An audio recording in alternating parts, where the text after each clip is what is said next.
यदि मेरो छोरा दोषी करार र दोषी ठहर्छ भने हत्या र बलात्कारको दुईटै केसमा ठहर्छ भने नेपाल सरकार आई होप सबैजना सन्चै हुनुहुन्छ होला। र आजको भिडियो चाहिँ अस्ति भर्खर भएको इनिसा बहिनीको केसको अपडेट हो र यो चाहिँ इम्पोर्टेन्ट अपडेट रहेको छ।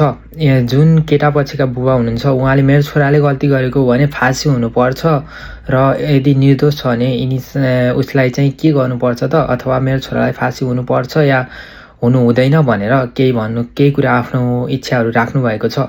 आउनुहोस् हेरौँ उहाँले के भन्नुभएको छ त। आफ्नो छोरालाई बचाउनु पर्छ या सबैले माग गरेको फाँसी भएर फाँसी हुनुपर्छ भन्नुभएको छ। एकपटक भिडियो हेरौँ त।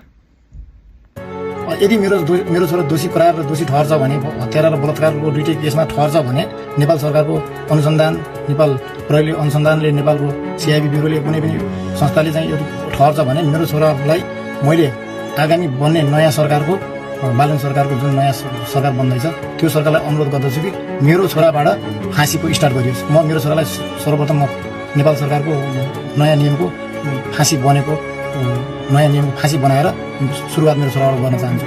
यदि न्यायालयले मेरो छोरालाई अथवा अदालतले मेरो छोरालाई निर्दोष साबित गर्छ भने पनि त्यो म मान्न तयार छैन। जुन दिनसम्म इनिसाको बाबा मम्मीले दिपेश बाबुले यो चिज गरेको होइन भनेर उहाँको मनमा सबै कुराहरू भावनात्मक रूपमा उहाँले हामीलाई बुझ्नुहुन्न, तबसम्म न्यायालयले अदालतले जुनसुकै चिज संयन्त्रले दियो भने त्यो म मान्न तयार छैन।